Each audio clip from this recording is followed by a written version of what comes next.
Final semester পরীক্ষা বাদ দিয়ে আমি আন্দোলনের নেতৃত্ব দিই।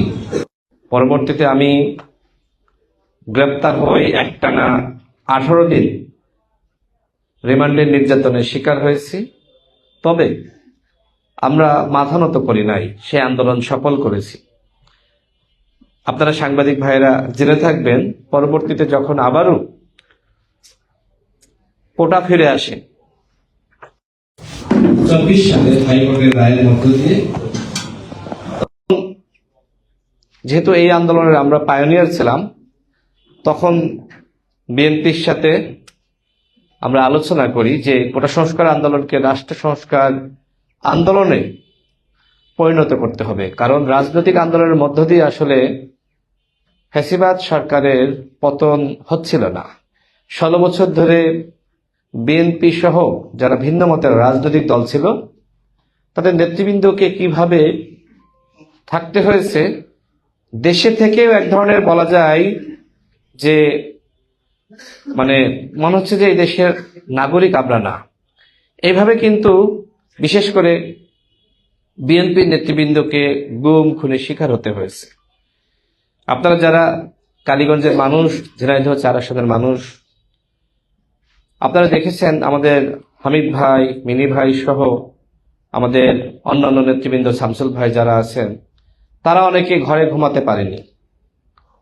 অনেকে কেউ বা পুকুরের পাড়ে মাছাং যেটাকে বলে মাছা করে, কিংবা আপনার নদীর মধ্যে মাছা করে এরকম ঘুমিয়েছে। ধান খেতে, পাট খেতে এরকম ঘুমাতে হয়েছে। বিশেষ করে 28 অক্টোবরের পরে যে নিপীড়ন আমরা দেখেছি, বিএনপির একজন কর্মীও, নেতা তো বাদ দিলাম, ঘরে ঘুমাতে পারে নাই। তো এইভাবে আমরা আন্দোলন সংগ্রাম বা নিপীড়নের শিকার হয়েও আসলে আমরা ফ্যাসিবাদকে কোনোভাবেই হটাতে পারছিলাম না। তো যে কারণে এই কোটা সংস্কার আন্দোলনকে মানুষ কিন্তু রাষ্ট্র সংস্কার আন্দোলনে পরিণত করে এবং ফ্যাসিবাদ জুলুমবাজদের পতন হয়েছে, এখন জনগণের বিজয় হয়েছে। তো এই ক্ষেত্রে আমার বা আমাদের ভূমিকা আছে। আমি যেহেতু এই আন্দোলনে সর্বপ্রথম অ্যারেস্ট হয়েছিলাম, আমার কাছে মনে হলো যে আন্দোলনটা এবার আমরা জনগণের বৃহত্তর স্বার্থে কিভাবে আমরা আন্দোলনকে কাজে লাগাতে পারি, সেই জায়গাটা রাজনৈতিক নেতৃবৃন্দকে ভাবতে হবে। যে কারণে আমি বিএনপির স্থায়ী কমিটির সদস্য জনাব সালাউদ্দিন আহমেদকে বলেছিলাম যে আপনি জনাব তারেক রহমানের সাথে কথা বলেন যে আমরা এই আন্দোলনে কিভাবে একসাথে কাজ করতে পারি।